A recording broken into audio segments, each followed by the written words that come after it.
Dyma'r myfyrdod ar gyfer Mawrth y 4 Sul y Blodau. Diolch am oedfa newydd arall a chyfle arall i siarad gyda thi. Arwen i drwy'r oedfa hon yn ysbryd tangnefedd. Amen.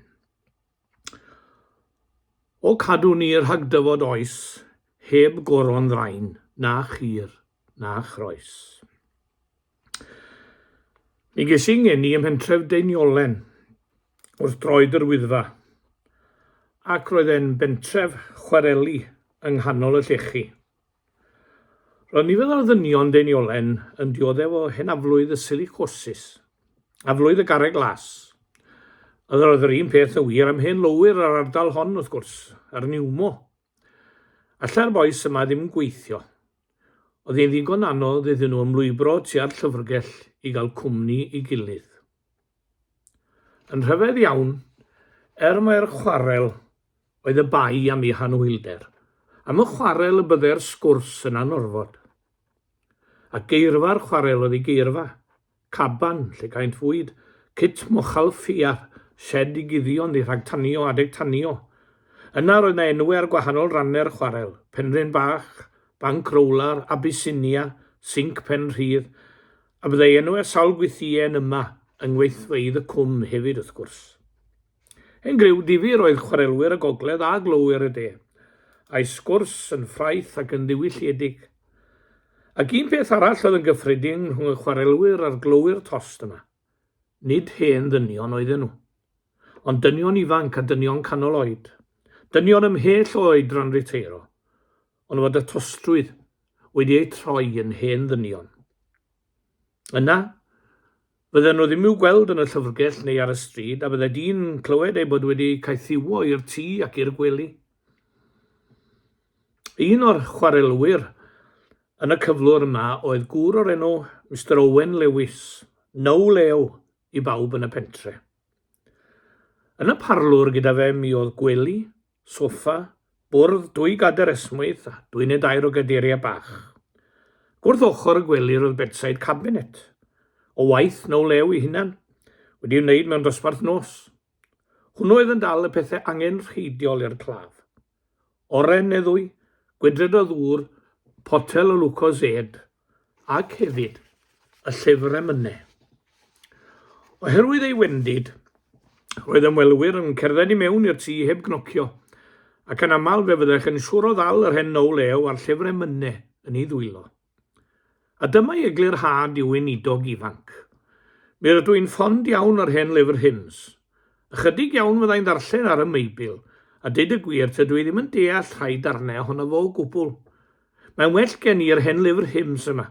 Dew, mae yna bethau da yn hwn, a mi rydw i'n deall hwn yn go dda iddo chi.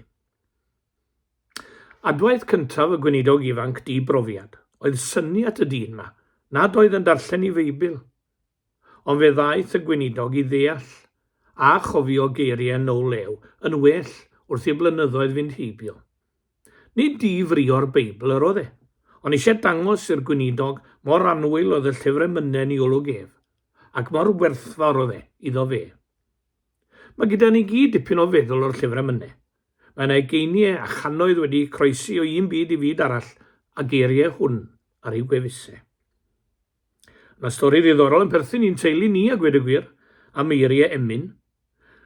Nifer o flynyddoedd yn ôl bellach bu raid i fy hen daid fynd am driniaeth i'w lygaid, cataract. Wedi'r driniaeth fe roi smwgwd dros ei lyged ac fe felly am rai dyddiau. Yna adegef i ystafell dywyll i dynnu'r bandage. Ar y dechrau doedd e'n gweld dim, ac yna fe ddath ei lygaid i ddygymod ar golau. Gwelodd ffurf niwlog o'r doctor a'r nyrs ar y stafell. Aeth geiriau yn angof, a'r meddyg eisiau iddo fe ddweud os oedd e'n gweld rhywbeth. A wyddwch chi beth aeth allan yn ateb i hwnnw, geiriau emyn. Draw mi wela'r nos yn darfod, draw mi welaf, olau dydd. Na chi ateb bendigedig ynddo fe. Ateb o'r llyfr anwyl yr un i gyd, fel Cymru mor hoff ohono. A dyma'r emyn y daw geiriau'n testyn ohono, emyn fawreddog Tir Rowland Hughes, tydi a roddais liw i'r wawr. Tir Rowland Hughes o bawb, a gallu sôn am yr hyn derbyniodd. Gŵr o iechyd bregus gafodd ei gaethiwo, a thestyn rhyfeddod i mi yw ffrwyth ac aethiwo hwnnw. Fe ysgrifennodd nofelau cofiadwy, o law i law, William Jones, y chwalfa, yr ogof. Fe gyfansoddodd farddoniaeth, Can neu ddwy, a Salem, a'i emynau wrth gwrs. Dau sydd yn ganeuon ffydd, ond dau o emynau gorau'r gyfrol, Dwy Law yn Erfyn a Tydi a Roddaist. Yn yr hen lyfr emynau roedd Dwy Law yn Erfyn ymhlith emynau'r plant, a mae honno'n dweud llawer am ei hawdur. Wrth ochr ei wely roedd y llun bach hwnnw praying hands, Dwy Law mewn ystym gweddi. Tir Roland Hughes wedi syllu arnyn nhw ei wely, 10 o weithiau, a hynny yn esgor ar y geiriau sydd yn yr emyn. Dwy Law yn Erfyn sydd yn y darlun wrth ymyl fy ngwely i. Bo bore a nos mae gweddi'n un dlos, miwn na chlywaf hi. Pan a fi gysgu mae'r Dwy Law hynny wrth ymyl fy ngwely i, mewn gweddi ar ddiw i'm cadw'n fyw, miwn na chlywaf hi. A phan daw'r bore ar wawr yn ole wrth ymyl fy ngwely i, mae'r weddi o hyd yn fiwsig i gyd, miwn na chlywaf hi.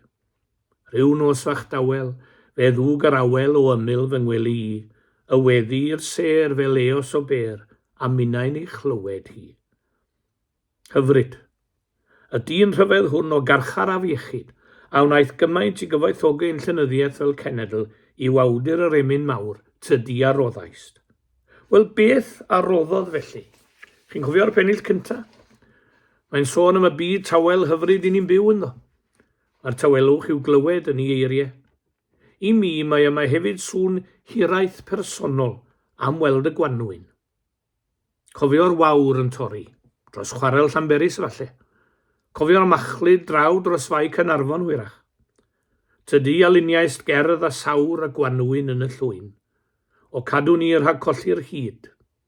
Falle fod e'n meddwl am blant fan yma, a hefyd rhag i ni o bawb golli'r gallu i ryfeddu at drefn ryfedd natur. Mae'r ail bennill yn dangos bod ei gan ym mhob man ac i bob peth. Can i'r nant sir goedwig tant i'r awel ac i'r ehedydd gerdd. O cadw ni rhag dyfod dydd, na ein calon gan yn rhydd. Meddyliwch am y dyn yma'n annog pawb i ganu, yn bryd i'n unig ganmol ein cryd Gristnogion. Mae'r byd yn canmol digon ar ei lunod. Anogaeth Tir Roland Hughes i ni yma yw canwch, a wyddwch chi beth mae mewn cwmni da pan yn annog hynny. Yr arglwydd Iesu ei ddisgyblion yn y swper olaf, a gynta'n wynebu Gethsemane ar ymdrech fawr. Cyn troi am ar Gethsemane a'i hanes di, dyma'r hen griw bach yn canu emyn, meddai Marc a Mathew, ac mi ddylai nhw i dau wybod oherwydd mi oedden nhw yno yn canu. Paul wedyn, yng Ngharchar, gyda'i gydymaeth Seilas, wedi ei curo, ei bwriwyd i'r carchar nesaf i mewn, a'i gwneud yn ddiogel yno trwy roi ei traed mewn cyffion. Ond ar hanner nos, roedd y ddau yn canu. Martyrs of the arena, now comes the hour of liberty, yn canu. Carcharorion y concentration camps yn yr Almaen, yn canu. Canu fi ein teulu ni erioed. O cadw ni rhag dyfod dydd, nag ein calon gan yn rhydd. Ym Ennill 3 mae'n gorffen le dylai pob pregeth o thystiolaeth Gristnogol orffen wrth y groes. Tydi a glywais lithriad traed ar ffordd Calfaria gynt. Iesu Grist yn plygu dan faich y groes, ei draed yn llithro, ac yntau'n syrthio, ac oherwydd y poenydio fi arno y methu chario hi. Wrth iddyn nhw arwain Iesu ffwrdd, roedd Seimon o Cirene ar ei ffordd i mewn i'r ddinas, a dyma nhw'n ei orfodi i gario croes Iesu. Tydi a welais ddafnau gwaed y gŵr ar ddiaeth yr hynt. Taith ddiaeth yr oedd hon o lys Peilat i fryn Calfaria, a'r gŵr rhyfedd hwnnw a Galilean i cherdded, yn fodlon rhoi ei fywyd i lawr dros ddynion. Ie, llwybr a ffordd ddiarth ydyw un fel yna, osgoi popeth fel yna nawn ni. Ffordd yr aberth. Mae yna adlais o eiriau eidi hwsn, trengodd hwnnw i fodd dros rain a sgwelodd erioed. Yn y geiriau, o cadw ni rhag dyfod oes heb goron ddrain, na chur na chroes. I ni'n deall ei weddi ar derfyn y ddau bennill arall. Cadw ni rhag golli gogoniannau natur, o cadw ni rhag golli'r hyd sydd heddiw'n crwydro drwy'r holl fyd. A cadw gan yn ein calon, o cadw ni rhag dyfod dydd na'r galon gan yn rhydd. Ond beth am ei weddi ar derfyn y pennill olaf? Ofni yr oed tir Rowland Hughes. Weld oes yn codi na fyddai'n sôn dim am goron ddrain, dim am ein gwaredwr, nac am ei groes. Oes felly, efallai fyddai'n sôn yn ddigon glib am Iesu, ond yn anghofio i aberth a'i glir.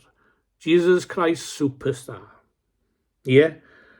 Mae'r naon bod yr oes honno wedi hen ddod. Oes y gentle Jesus, meek and mild. Oes y baban Iesu yn y presep. Hwy ar o'i masant y dyn bach mewn cadachau meddai lig. They wrapped him in swaddling clothes. Baby wraps yn dyfe. A mae'n hoes ni yn berthedd fodlon arno fe felly, in baby wraps. Na, nid mewn lle hardd o codwyd croes yr Iesu, ond ar domen sbwriel dinas Jerusalem. Ar y groesffordd lle byddai pawb o bob cenedl yn cyfarfod. Roedd y lle mor cosmopolitan, fel y bydd rhaid ysgrifennu ei achos mewn Hebraeg, Groeg a Lladin. Yng nghanol dynion y bu ein harglwydd farw, nid mewn eglwys, o cadw ni rhag yr oes sy'n anghofio y groes. A wyddwch chi'n lle bu e farw? Sut le oedd e? Y math o le roedd gwawdwyr yn crech wenu, lle roedd lladron yn rhegi a milwyr yn gamlo. Dyna lle bu e farw. Dyna lle codwyd i groesau.